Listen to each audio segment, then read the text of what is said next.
هي الحلقات تحفظني بآيات من القرآن، هي الحلقات تملأني بحب المصطفى العدنان، هي الحلقات تحفظني بآيات من القرآن، هي الحلقات تملأني بحب المصطفى العدنان، وأخلص نيتي دوما لرب واحد ديان بروح ملؤها طهور. Sure Mumtehana tefsiri 7. ayetten başlayıp okuyayım inşallah. Bismillah, elhamdülillah ve salatu ve selamu ala Resulillah. Esselamu aleyküm ve rahmetullahi ve berekatuhu. Tövende dektinlağa İbn Kathir rahimahullah'ın Kur'an-ı Kerim tefsiri Uygurca tercümesi Mumtehana suresi 7. ayetten başlayıp okuyayım inşallah. Euzu billahi mineşşeytanirracim. Belkim Allah sizler bilen sizler üç körüdüğün adamlar arasında dostluk payda kılıdı. Allah hemmik kadirdir. Allah nihayeti mağfiret kılgıcıdır, nihayeti mehribandır. Kuffarlardan sizler bilen uruş kılmagan ve sizlerini yurtlardan haydep çıkarmaganlığı kelsek, Allah ulağı yaxşılık kılışınlardan, ulağı adil boluşunlardan sizlerini tosmaydı. Şüphesiz ki Allah adillahını dost tutudu. Allah din üçün sizler bilen uruşkan, sizlerini yurtunlardan haydep çıkargan ve sizlerini haydep çıkarışkı yardımlaşkenlerini dost tutuşunlardan sizlerini tosudu. Kimi ki ulan dost tutudiken, ular zalimlardır. Allah'ın müminler bilen ulanın düşmanlarının arasında dostluk payda kılışı doğrusuda. Allah Teala mümin bendilerini, kafirlarını düşman tutuşqı buyurgandan keyin ulağa mındaq deydi. Belkim Allah sizler bilen sizler öş gördüğün adamlar arasında dostluk payda kılıdı. Yani Allah düşmanlikten keyin dostluk, nefretten keyin muhabbet, bölgünçilikten keyin birleşiş payda kılıdı. Allah hemmegi qadirdir. Yani Allah Teala bir-biriga o'zaro qarma-qarshi bo'lgan shaylarni birlashtirishni xohlasala uni birlashtirishga qodirdir. Allah düşmanlik ve o'chmanlik sababidan qetib ketgan dillarni birlashtirdi. Shuning bilan bu dillarning egillari ve inoq bo'lib ketdi. Allah Teala bu vaqtda ansorilarga qilgan yaxshiligini tilga ilib mundaq deydi. Allah'ın sizlerge bergen nimetini eslanglar. Öz vaxtida sizler özara düşman idinglar. Allah dilinglarni birleştirdi. Allah'ın nimeti bilen özara qerindosh bo'ldinglar. Sizler devzaq cho'qirining girbigida idinglar. Allah sizlarni islom orqali uningdan qutqizdi. Shundaqla Payg'ambar alayhissalom ansarlarga mundaq degan: Men sizlarni gumroh holati topmadim mi? Ondan Allah sizlarni men bilan hidoyat qildi. Sizlar chechilang'i o'ydinglar, Allah sizlarni men bilan birlashtirdi. Allah Teala bu vaqtda yana mundaq deydi: Allah seni o'zining yordami bilan va mu'minlar bilan kuchlantirdi. Allah mu'minlarning dillarini birlashtirdi. Sen yeryüzüdeki bütün baylıqni sarf qilibmi, ularning dillarini birlashtirolmayding. Lekin Allah o'zining qudrat kamilasi bilan ularni inoq qildi. Shubhisizki Allah g'olibdir, hikmat bilan ish qiluvchidir. İmam Tirmizi Payg'ambar alayhissalomning mundaq deganligini rivoyat qildi. Do'stingni haddidan ortiq yaxshi ko'rib ketma. Belkim o günlerinin biride senin düşmanın bulup gelişi mümkün. Düşmanını haddidan artık yaman görme. Belkim o günlerinin biride senin dostun bulup gelişi mümkün. Allah nihayeti mağfiret kılgıcıdır, nihayeti mehribandır. Yani kafirlar eğer küfürden tevbe qilsa, Rabbi tarafga qaytsa ve Rabbiga bo'ysunsa, Allah ularning kufrini mağfiret qiladi. Allah qanchalik gunoh bo'lishidan qat'iy nazar, Allohga tavba qilgan har qanday kishiga nihoyat mağfiret qilguchidir, nihoyat mehribondir. musulmonlar bilan din uchun urush qilmagan kofirlarga yaxshilik qilishning durustligi to'g'risida. Kuffarlardan sizlar bilan urush qilmagan va sizlarni yurtinglardan haydab chiqarmaganlarga kelsak, Allah ularga yaxshilik qilishinglardan, ularga adil bo'lishinglardan sizlarni to'smaydi. Ya'ni kofirlardan ayollar va ojizlarga o'xshash sizlarga qarshi urush qilmagan, sizlarni yurtinglardan haydab chiqarishga yordamlashmagan kofirlarga yaxshilik qilishinglarni ve ularga qarta adil bo'lishinglarni Alloh taolo to'smaydi. Shubhisizki Allah adillarning do'stidir. İmam Ahmad Abu Bakr radhiyallohu anhuning qizi Asmaning mundaq deganligini rivoyat qildi. Qurayshlar musulmonlar bilan ahdi tuzgan zamonda anam mening yonimga keldi. U mushrik edi. Men payg'ambar alayhisalomning yoniga kelib, ey Allohning payg'ambari, anam yonimga keldi. U muhtojdek qiladi. Men onunga sil rahmi qilsam bo'lamdi dedim. Payg'ambar alayhisalom, "Ha, anangizga sil rahmi qiling" dedi. Bu hadisni İmam Buxoriy va Muslim rivoyat qilgan. La ilaha illalloh Muhammadur Rasululloh. İmam Ahmad Abdullah ibn Zubayrning mundaq deganligini rivoyat qildi. Abu Bakrning qizi Asmaning qishig'a, Asmaning onasi Qatila qurut, moy qatorliq hadiyalarni ilib keldi. Shu vaqtda u mushrik edi. Asma anasining bu hadiyalarni qabul qilmadi. Ham anasining uyiga kirishiga ruxsatmi qilmadi. Shuning bilan Aisha radhiyallohu anha bu masalani payg'ambar alayhisalomdan so'radi. Ondan Alloh taolo kuffarlardan sizlar bilan urush qilmagan va sizlarni yurtinglardan haydab chiqarmaganlarga kelsak, Allah ularga yaxshilik qilishinglardan, ularga adil bo'lishinglardan sizlarni to'smaydi. Shubhisizki Allah adillarni do'st tutadi degan oyatni nazil qildi. Payg'ambar alayhisalom Asmani anasining hadiyalarini qabul qilishga va anasining uyiga kirishiga ruxsat qilishga buyurdi. Shubhisizki Allah adillarni do'st tutadi. Bu oyatning tafsiri Sura Hujuratda bayon qilindi. İmam Muslim payg'ambar alayhisalomning mundaq deganligini rivoyat qildi. Bola chaqillari va qo'l ostidagilari haqidagi hukmda adillik qilganlar qiyomat kuni arshning yenidagi nurdan bo'lgan munbarlar ustida bo'ladi. Subhanalloh. Musulmonlar bilan urush qilgan mushriklarni do'st tutishdan to'sish to'g'risida. Allah din uchun sizlar bilan urushgan, sizlarni yurtinglardan haydab chiqargan va sizlarni haydab chiqarishga yordamlashganlarni do'st tutishinglardan sizlarni to'sidi.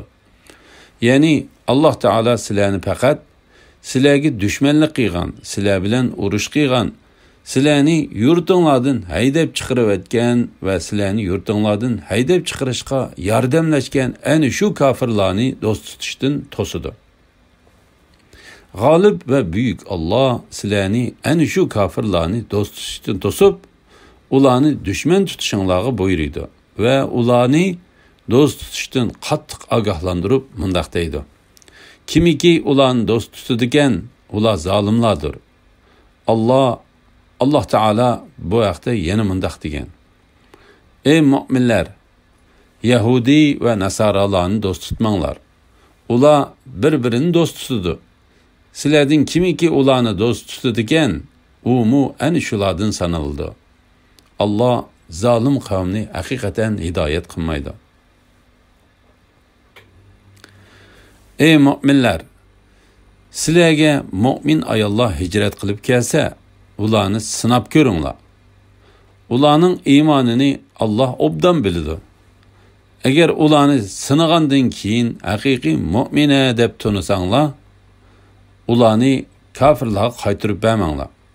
Ular kofirlarga halol emas. Kofirlarmi ularga halol emas. Kafir erlarining ularga bergan mahrini qaytarib beringlar. Ularning mahrilarini berib, nikohinglarga olsanglar, sizlarga hech gunoh bo'lmaydi. Kafir ayollarni amringlarda saqlamanglar. Ularga bergan mahringlarni talab qilinglar. Kafirlarmu hijrat qilib kelgan mu'min ayollarga bergan mehrlarini talab qilsin. Allohning hukmi ana shu. Allah aranglarda hukm chiqirdi. Allah hammani bilguchidir, hikmat bilan ish qilguchidir. Agar sizlarning ba'zi ayollaringlar kafirlarga kirib ketsa, kafirlar bilan urushib g'animat olgan vaqtinglarda ayollar kafirlarga kirib ketgan kishilarga g'animatdan ularning bergan mahrining miqdorini beringlar. Ya'ni musulmonlardan birining ayoli kuffarlar tarafga qechib ketsa, sizlar kuffarlar bilan urushib olgan g'animat moldan mazkur ayolning eriga mahri miqdori mol beringlar. Sizlar o'zinglar ishongan Allohdan qo'rqinglar.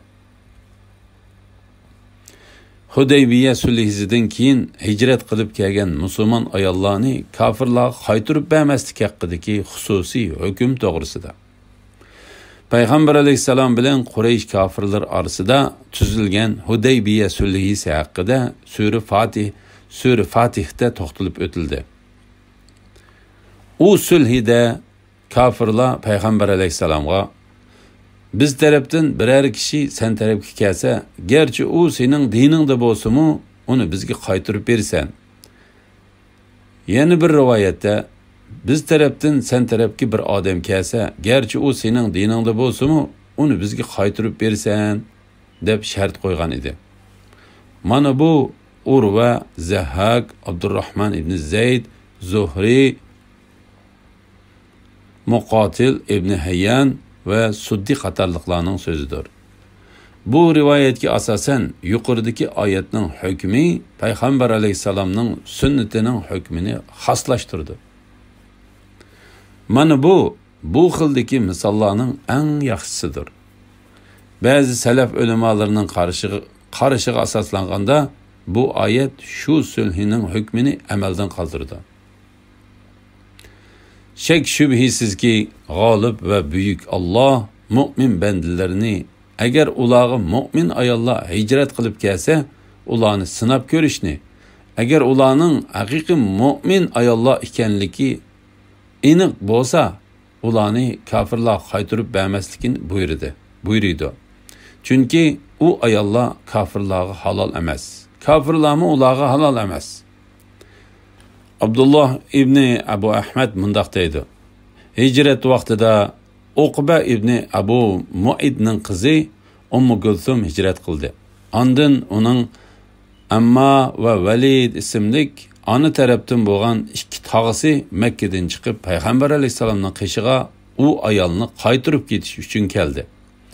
U ikkisi u ayolni o'zlariga qaytarib berish haqida Payg'ambar alayhisalom bilan suhbat o'tkazdi. Şunun bilen Allah Teala Peygamber aleyhisselam bilen müşrikler arasındaki bu ahdining ayollarga ait kısmını bekar kılıp, musulmonlarni hicret kılıp kelgan ayollarni müşriklarga qaytarib berishdan to'sdi ve sinab beqishga ait oyatini nazil qildi.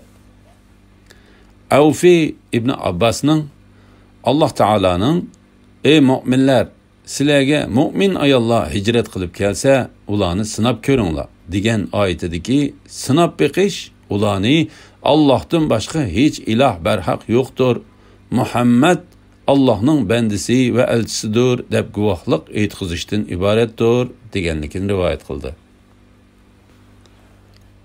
Mujahid ularni sinab ko'ringlar deganlik ulardan nima ish kelganligini so'rab beqinglar. Agar ular iymon etmasdan erlardan ranjib yoki og'rinib va yoki boshqa bir sabab tufaylidan kelgan bo'lsa, ularni erlarga qaytarib beringlar deganlikdir deydi. Agar ularni sinagandan keyin haqiqiy mu'mina deb to'nisanglar, ularni kafirlarga qaytarib bermanglar. Bu oyat bir odamning iymonining bor yo'qligini sinab bilgili bo'ladiganligini ko'rsatib berdi. La ilaha illalloh Muhammadur Rasululloh. musulmon ayollarning mushrik ayollarning musulmon erlarga harom ekanligi to'g'risida. Ular kofirlarga halol emas, kofirlarmi ularga halol emas. Bu oyat musulmon ayollarni mushrik erlarga harom qildi. İslamning dastlabki davrida mushrikning mu'min ayolni elishi durust edi. Shunga Abu As ibn Rabi Payg'ambar alayhisalomning qizi Zeynab radhiyallohu anhani oldi. Zeynab u chaqda musulmon edi. Eri bo'lsa qavmining shirik dinida edi. Abu As Badri urushida asirga tushganlar qatorida asirga tushib qoldi.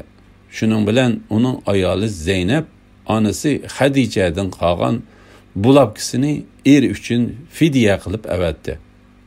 Payg'ambar alayhisalom bulabkini ko'rib ko'ngli intayin yerim bo'ldi va musulmonlarga agar Zeynabning asirini qo'yib berishni muvofiq ko'rsanglar qo'yib beringlar dedi. Musulmonlar Abu Asni qo'yib berishni muvofiq ko'rdi. Shuning bilan Payg'ambar alayhisalom uning qizi Zeynabni Madinaga avatib berishni shart qilib qo'yib berdi. Abu Asmu va'dasiga vafo qilib Zeynabni Zayd ibn Haris radhiyallohu anhu bilan Payg'ambar alayhisalomning qishig'a, ya'ni Madinaga avatib berdi. Badr urushidan keyin Zeynab Madinada turdi. 2 yildan keyin uning eri musulmon bo'ldi. Shuning bilan Payg'ambar alayhisalom qizini yangidan mehri haqqi belgilamasdan eriga burunqi nikohi bilan qaytirib berdi. La havla va la quvvata illa billah. La ilaha illalloh Muhammadur Rasululloh. Kafir erlarining ularga bergan mehrini qaytirib beringlar. Bu oyat haqida Ibn Abbas, Mujahid, Qatada, Zuhri va bir qancha kishilar mundaq deydi. Hicret qilib kelgan ayollarning mushrik erlariga ularning ayollariga bergan mehrini qaytirib beringlar. Ularning mehrlarini berib nikohinglarga olsanglar sizlarga hech gunoh bo'lmaydi. Ya'ni ularning iddati tugash, valisi igi bo'g'uchisi kishi bo'lish shartlarini va boshqa shartlarini o'rindigan asosda mehrlarini berib amringlarga olsanglar bo'ladi. Kafir ayollarni amringlarda saqlamanglar. Bu oyat bilan g'olib va buyuk Alloh mu'min bandalarga mushrik ayollarni elishni va ularning nikohida saqlashni harom qildi.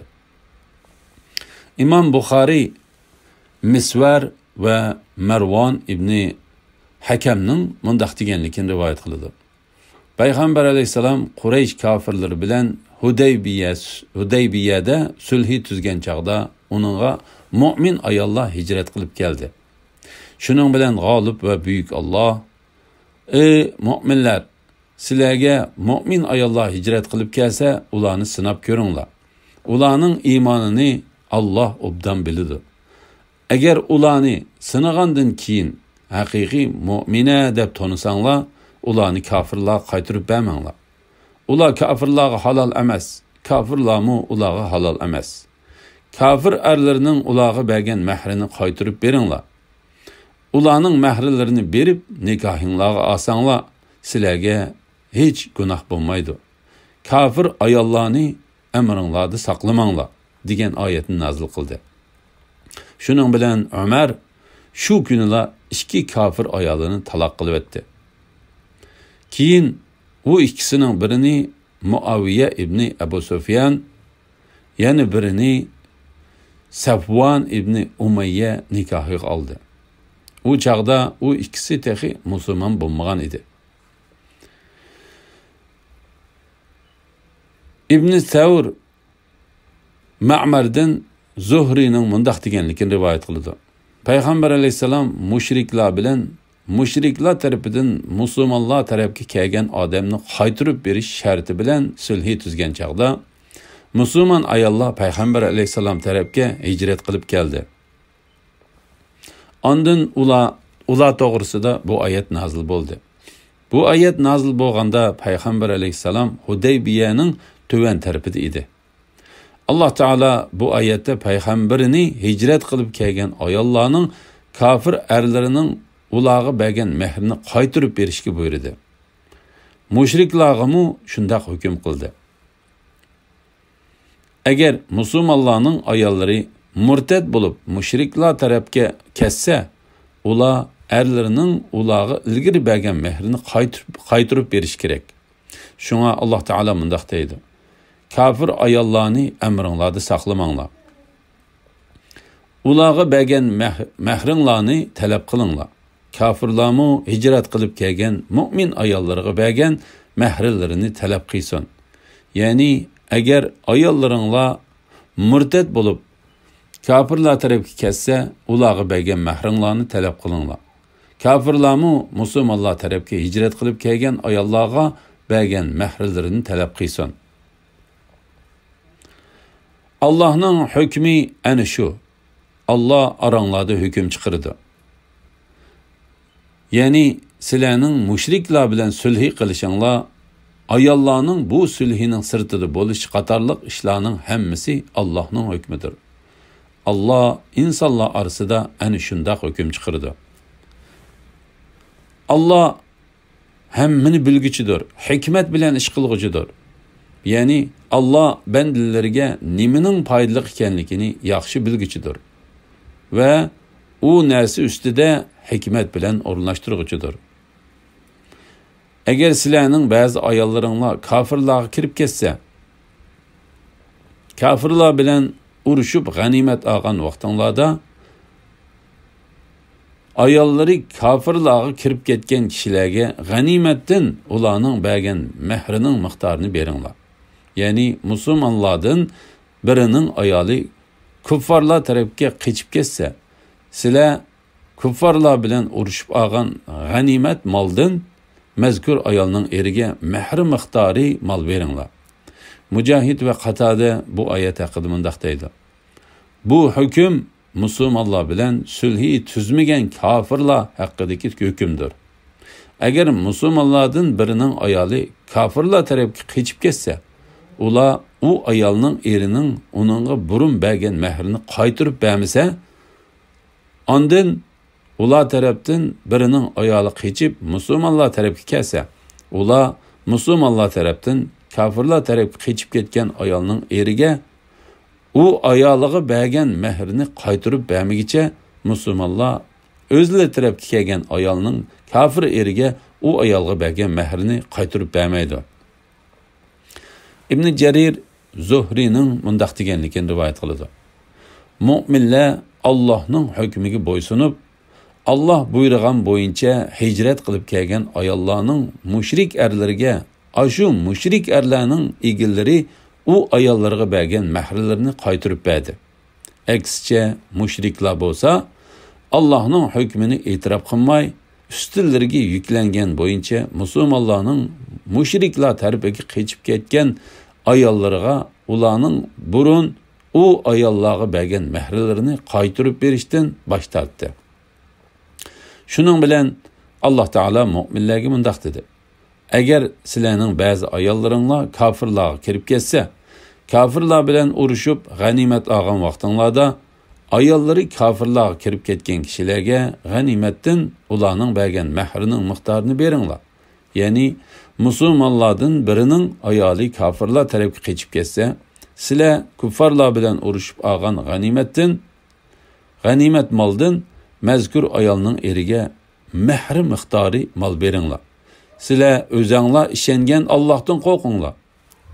Bu oyat nozil bo'lgandan keyin mushriklar Allohning buyrug'iga bo'ysunmay murtad bo'lib, o'zlari tarafga kelgan ayolning eriga qaytarib berishga tegishli bo'lgan mehr haqqini bermaganlik uchun musulmonlar mushriklar tarafdan musulmonlar tarafga hijrat qilib kelgan ayolning mushrik eriga qaytarib berishga tegishli haqqini ayoli murtad bo'lib mushriklar tarafga ketgan erga berib, oshqan qismini ondan u mushrik erga bergan.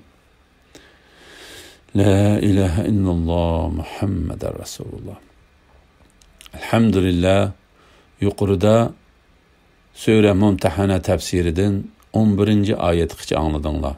Oxirini keyin qatimliq o'qishimiz davomlashtiramiz inshaalloh. Va sallallohu ala Muhammad va ala alihi va sahbihi ajma'in. Assalomu alaykum va rahmatullohi va barakatuh.